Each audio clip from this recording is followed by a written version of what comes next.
നമസ്കാരം. ഒരു അരനൂറ്റാണ്ട് മുമ്പ് വരെ ലോകത്തെ ഏറ്റവും വലിയ ചാരസംഘടന ഏതാണ് എന്ന് ചോദിച്ചാൽ എല്ലാവരും നിസ്സംശയം പറയുമായിരുന്നു അമേരിക്കയുടെ ചാരസംഘടനയെ CIA തന്നെയാണ് എന്ന്. എന്നാൽ ഇപ്പോൾ ലോകത്തെ ഏറ്റവും പ്രധാനപ്പെട്ട ചാരസംഘടന ഏതാണെന്ന് ചോദിച്ചാൽ അതിനൊറ്റ ഉത്തരമേ ഉള്ളൂ, അത് ഇസ്രായേലിൻ്റെ ചാരസംഘടനയായ മൊസാദ് തന്നെയാണ്. ഇത്രയും കൃത്യതയോടുകൂടി ഓരോ ഓപ്പറേഷനും നടത്തുന്ന മറ്റൊരു സംഘടന ലോകത്തുണ്ടോ എന്നതിന് സംശയമാണ്. കൃത്യത, സമയനിഷ്ഠ ഇവയെല്ലാം തന്നെയാണ് ഇവരെ എന്നും ഒന്നാമതായി എത്തിക്കുന്നത്. തങ്ങളുടെ ശത്രു പ്രവർത്തിക്കാൻ ഇറങ്ങുന്നു എന്ന് അവർക്ക് മനസ്സിലാവുന്ന അതേ നിമിഷം തന്നെയായിരിക്കും മൊസാദ് അവർക്ക് നേരെ അതിശക്തമായ തോതിലുള്ള ആക്രമണം നടത്തുന്നത്. ഇക്കാര്യത്തിൽ ഒരു തരത്തിലുള്ള വിട്ടുവീഴ്ചയ്ക്കും സംഘടന തയ്യാറായിട്ടുമില്ല. പലപ്പോഴും മൊസാദ് നടത്തിയ ആക്രമണങ്ങളെ തന്നെ അതിക്രൂരമായ രീതിയിലാണ് നടത്തിയിരുന്നത് എന്നുള്ളൊരു നിഷേധിക്കാനാവാത്ത സത്യമാണ്. എങ്കിൽ പോലും അവരുടെ രാജ്യത്തെ സംരക്ഷിക്കുന്നതിന് വേണ്ടി തങ്ങളുടെ രാജ്യത്തിന് നേർക്ക് ഉയർത്തുന്ന കൈകളെല്ലാം തന്നെ വെട്ടിമാറ്റുന്ന രീതിയാണ് മൊസാദ് പിന്തുടർന്നു വന്നിരിക്കുന്നത്. മൊസാദിൻ്റെ ഏജൻറ്റന്മാർ ആരാണെന്ന് ആ സംഘടനയിൽ ജോലി ചെയ്യുന്നവർക്ക് പോലും പരസ്പരം അറിയില്ല എന്നൊക്കെയാണ് പൊതുവേ നമ്മൾ കേട്ടിട്ടുള്ളത്. കഴിഞ്ഞ ദിവസങ്ങളിൽ ഇറാൻ പ്രസിഡന്റ് പെഷസ്കിയാൻ ഒരു പ്രസ്താവന നടത്തിയിരുന്നു. അമേരിക്കയും ഇസ്രായേലും ഒക്കെ ചേർന്ന് തങ്ങളെ ഇല്ലാതാക്കാൻ ശ്രമിക്കുന്നു എന്ന്. ഒരുപക്ഷെ ഇതിലൂടെ പ്രധാനമായി അദ്ദേഹം ലക്ഷ്യമിടുന്നത് ഇസ്രായേലിനെ തന്നെയാണ്, അഥവാ മൊസാദിനെ തന്നെയാണ്.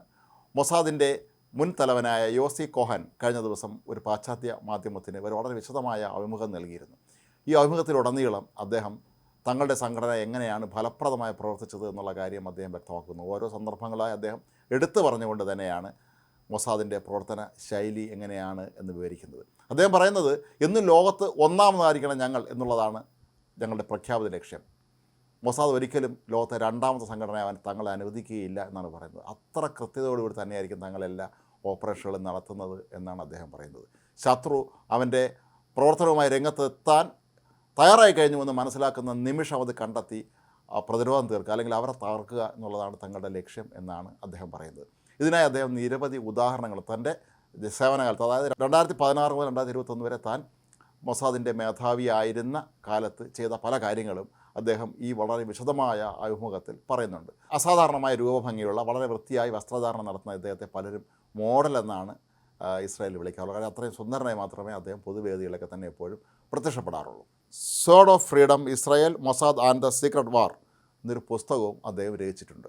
കഴിഞ്ഞ വർഷം ജൂണിലാണ് നമുക്കറിയാം ഇസ്രായേൽ ഇറാന് നേർക്ക് ആക്രമണം നടത്തിയത്. അതിശക്തമായ തോതിലുള്ള ഈ ആക്രമണത്തിൽ ഇറാൻ്റെ ആകാശം ഇസ്രായേലിനെ കീഴടക്കാൻ കഴിഞ്ഞതിൻ്റെ പിന്നിൽ പ്രവർത്തിച്ച പ്രധാന ശക്തി മൊസാദ് തന്നെയായിരുന്നു. ഇറാനിൽ വ്യാപകമായി മൊസാദിന് ഏജൻറ്റന്മാരുണ്ടായിരുന്നു. ഇറാൻ സർക്കാരിന് യാതൊരു തരത്തിലുമുള്ള സംശയം ഉണ്ടാകാത്ത തരത്തിൽ അവിടുത്തെ വളരെ പ്രമുഖരായ പലരെയും മൊസാദിൻ്റെ ഏജൻറ്റുമാരാക്കാൻ മൊസാദിന് കഴിഞ്ഞിരുന്നു എന്നും അതിൻ്റെ കൂടി ഫലമായിട്ടാണ് വളരെ പെട്ടെന്ന് തന്നെ തങ്ങൾക്ക് ഇറാനിലെ ഈ ആക്രമണം വിജയകരമായി നടപ്പിലാക്കാൻ കഴിഞ്ഞത് എന്നുമാണ് കോഹൻ ഇപ്പോൾ പറയുന്നത്. 2018 ഹമാസിൻ്റെ ഒരു പ്രമുഖ നേതാവിനെ മലേഷ്യയിൽ വെച്ചാണ് മൊസാദ് വധിച്ചത്. ഇതെങ്ങനെയാണ് നടപ്പിലാക്കിയത് എന്നുള്ള കാര്യവും അദ്ദേഹം വ്യക്തമായി തന്നെ പറയുന്നുണ്ട്. ഹാദി അൽ ബാത്ഷി എന്നായിരുന്നു ഈ തീവ്രവാദ നേതാവിൻ്റെ പേര്.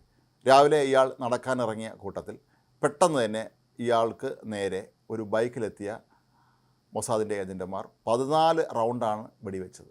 ഒരു കാരണവശാലും ഇയാളിൻ്റെ ജീവനോടെ രക്ഷപ്പെടരുത് എന്നുള്ള ധാരണയിൽ തന്നെയായിരുന്നു ആക്രമണം നടന്നത്. വളരെ മിന്നൽ വേഗത്തിൽ ആക്രമണം നടത്തിയ അവർ അതുപോലെ തന്നെ ആൾക്കൂട്ടത്തിനിടയിൽ അങ്ങ് ലയിച്ചു ചേരുകയായിരുന്നു. പോലീസ് മലേഷ്യ മുഴുവൻ അരിച്ചു പറക്കിയിട്ടും ഈ ഘാതകന്മാർ ആരാണെന്ന് മനസ്സിലാക്കാൻ കഴിഞ്ഞില്ല. മലേഷ്യ തന്നെ പറഞ്ഞത് ഇത് വിദേശികൾ ആരോ തന്നെയാണ് ഇതിൻ്റെ പിന്നിൽ പ്രവർത്തിച്ചതെന്ന്. പക്ഷേ എല്ലാവർക്കും അറിയാമായിരുന്നു മൊസാദ് തന്നെയാണ് ചെയ്തതെന്ന്. പക്ഷേ അങ്ങനെ മൊസാദിൻ്റെ പേരെടുത്ത് പറഞ്ഞില്ലെങ്കിലും വിദേശ ശക്തികൾ ഇതിന് പിന്നിൽ പ്രവർത്തിച്ചുവെന്ന് മലേഷ്യ സർക്കാർ എന്ന് പറഞ്ഞിരുന്നു. ഇന്നേ വരെയും ഇയാളുടെ കൊലപാതകികളെ പിടികൂടിയിട്ടുമില്ല. അസീസ് അസ്ബർ എന്ന സിറിയയുടെ മിസൈൽ പദ്ധതിയുടെ തലവനെയും ഏതാണ്ട് ഇത്തരത്തിലാണ് അവർ വധിച്ചത്. ഇയാൾ സഞ്ചരിക്കുന്ന കാറിന് നേർക്ക് നടത്തിയ ആക്രമണത്തിലാണ് ഈ തീവ്രവാദ നേതാവ് കൊല്ലപ്പെട്ടത്. ഇയാൾക്കൊപ്പം ഇയാളുടെ മരുമകൾ ഈ വാഹനത്തിലുണ്ടായിരുന്നു. അങ്ങനെ എങ്ങനെയാണ് തങ്ങൾ കൃത്യതയോടുകൂടി ഇക്കാര്യം നടപ്പിലാക്കുന്നത് എന്നാണ് കോഹൻ ഇപ്പോൾ ഈ അഭിമുഖത്തിൽ ഉടനീളം തന്നെ വിശദീകരിക്കുന്നത്. ഇസ്രായേലിനെ സംബന്ധിച്ചിടത്തോളം സിറിയ വളരെ പ്രധാനപ്പെട്ട ഒരു രാജ്യമാണ്. അവിടെ നടക്കുന്ന സംഭവവികാസങ്ങളൊക്കെ തന്നെ ഒരു പരിധിവരെ ഇസ്രായേലിനെ ബാധിക്കാനുള്ള സാധ്യതയുണ്ടായിരുന്നു. മാത്രമല്ല ഹിസ്ബുള്ളായും ഹമാസിനെ പോലുള്ള തീവ്രവാദ സംഘടനകളൊക്കെ തന്നെ ആയുധങ്ങൾ പലപ്പോഴും ഇറാനിൽ എത്തിച്ചിരുന്നത് സിറിയ വഴി ആയിരുന്നു. അതുകൊണ്ട് തന്നെ സിറിയയുടെ മിസൈൽ നിർമ്മാണ പദ്ധതികളൊക്കെ തന്നെ എന്നും ഇസ്രായേൽ സംശയത്തോടുകൂടി തന്നെയാണ് നോക്കിയിരുന്നത്. അങ്ങനെ ആ പദ്ധതിയുടെ തലവനെയും ഇത്തരത്തിലാണ് ഇവർ വകവരുത്തിയത്. 2020 ഓഗസ്റ്റ് 7 ടെഹ്റാനിലെ വാസ്തരാൻ ജില്ലയിൽ അൽ ഖ്വയ്ദയുടെ രണ്ടാമത്തെ നേതാവും 98-ലെ US എംബസി ആക്രമണത്തിൻ്റെ ശില്പിയുമായ അബു മുഹമ്മദ് അൽ മസ്രിയെയും വധിച്ചത് മൊസാദ് ആയിരുന്നു എന്നാണ് പറയപ്പെടുന്നത്. ഏതായാലും മൊസാദിനെ സംബന്ധിച്ചിടത്തോളം അവർ എത്ര ഫലപ്രദമായി പ്രവർത്തിക്കുന്നു എന്നുള്ളതിൻ്റെ മറ്റൊരു ഉദാഹരണമായി മാറുന്നത് ഹിസ്ബുള്ള നേതാക്കന്മാരെ അവർ ആക്രമിച്ച രീതിയാണ്. പേജറുകൾ പൊട്ടിച്ചാണ് അന്ന് അവിടെ ഹിസ്ബുള്ളയുടെ പല നേതാക്കളെ ഇവർ വധിച്ചത്, അതല്ലെങ്കിൽ പകുതിയിലധികം പേർ അംഗവൈകല്യമുള്ളവരായി മാറിയത്. അങ്ങനെ വലിയ തോതിൽ കൃത്യമായി ആസൂത്രണം ചെയ്ത് നടപ്പിലാക്കിയ ഈ ഒരു പേജർ പദ്ധതി ലോകത്തെ തന്നെ അമ്പരപ്പിച്ചിരുന്നു. കാരണം ഇത്രയും കൃത്യമായി ആസൂത്രണം ചെയ്ത് നടപ്പിലാക്കാൻ മറ്റൊരു രാജ്യത്തിനും കഴിയുകയില്ല എന്നുള്ള കാര്യം 100% ഉറപ്പാണ്. 2018 ജനുവരി അവസാനം ഇറാൻ്റെ കൈവശമുണ്ടായിരുന്ന വലിയ തോതിലുള്ള ആണവ ശേഖരം അവർക്ക് നഷ്ടപ്പെട്ടിരുന്നു. ഇത് അവരുടെ അതീവ രഹസ്യ കേന്ദ്രങ്ങളിൽ സൂക്ഷിച്ചിരിക്കുകയായിരുന്നു. പക്ഷേ അവിടെ എത്തിയ മൊസാദ് ഏജൻറ്റന്മാർ, അതായത് ആ നാട്ടിൽ തന്നെയുള്ള ആളുകൾ കൃത്യമായി ഇതിനകത്തേക്ക് കടന്നു കയറി വലിയ കൂറ്റൻ സേഫുകളിലാണ് ഇവ സൂക്ഷിച്ചിരുന്നത്. 1/2 ടണ്ണോളം വരുന്ന ഈ ആണവ വസ്തുക്കളെല്ലാം തന്നെ അവിടെ നിന്ന് കൊണ്ടുപോവുകയും അവിടെ ഉണ്ടായിരുന്ന ഒരുപാട് പേപ്പർ ഫയലുകൾ, ഡിജിറ്റൽ ഫയലുകൾ എല്ലാം തന്നെ തട്ടിയെടുക്കുകയും ചെയ്തിട്ടുണ്ടായിരുന്നു. ഇത് ഇറാനെ സംബന്ധിച്ചിടത്തോളം അവർക്ക് വലിയ തോതിൽ നാണക്കേട് ഉണ്ടാക്കിയൊരു സംഭവമായിരുന്നു. ഇക്കാര്യം പെട്ടെന്ന് പരസ്യം പുറത്തുവിട്ടാൽ അത് ഇറാനെ മോശമായി ബാധിക്കും എന്നൊക്കെ നന്നായിട്ട് അറിയാമായിരുന്നതുകൊണ്ട് തന്നെ വളരെ വൈകിയാണ് ഇറാൻ ഈ കാര്യം വെളിപ്പെടുത്താൻ പോലും കഴിഞ്ഞത്. പക്ഷേ ഇതിൻ്റെ എല്ലാം പിന്നിൽ പ്രവർത്തിച്ചത് മൊസാദ് തന്നെയാണ്. അതാത് നാട്ടിലെ തങ്ങൾക്ക് ഏജൻറ്റന്മാരാക്കാൻ പറ്റിയ ആളുകളെ കണ്ടെത്തുക എന്നുള്ളത് മൊസാദിനെ സംബന്ധിച്ച് വളരെ പ്രധാനപ്പെട്ട ഒരു കാര്യമാണ്. അങ്ങനെ കണ്ടെത്തുന്ന ആളുകളെ ഫലപ്രദമായി ഉപയോഗിച്ചുകൊണ്ട് ഒരു അവർക്ക് പണം നൽകുകയോ മറ്റുമൊക്കെ ആയിരിക്കാം, എങ്കിൽ പോലും കൃത്യതയോടുകൂടി തന്നെയാണ് തങ്ങൾ എല്ലാ കാര്യങ്ങളും ചെയ്തിരുന്നത് എന്നും ഇസ്രായേലിൻ്റെ ശത്രുക്കളെ അവർ ലോകത്ത് എവിടെ പോയി ഒളിച്ചാലും അവിടെ പോയി തങ്ങൾ നേരിടും എന്നുമാണ് ഇപ്പോൾ ഈ മൊസാദിൻ്റെ മുൻ തലവൻ വെളിപ്പെടുത്തിയിട്ടുള്ളത്. തങ്ങളുടെ ദൃഷ്ടിപഥത്തിൽ, അതായത് തങ്ങളുടെ റഡാറിൽ നിന്ന് ഒരൊറ്റ ആൾക്കും രക്ഷപ്പെടാൻ കഴിഞ്ഞിട്ടില്ല എന്ന് തന്നെയാണ് അദ്ദേഹം ഉറപ്പിച്ച് പറയുന്നത്. അദ്ദേഹത്തിൻ്റെ ഈ പുസ്തകത്തിലും വളരെ വിപുലമായ രീതിയിൽ തങ്ങൾ എങ്ങനെയാണ് ഓരോ ഓപ്പറേഷനുകളും നടത്തിയത് എന്നുള്ള കാര്യവും അദ്ദേഹം വിശദമാക്കുന്നുണ്ട്.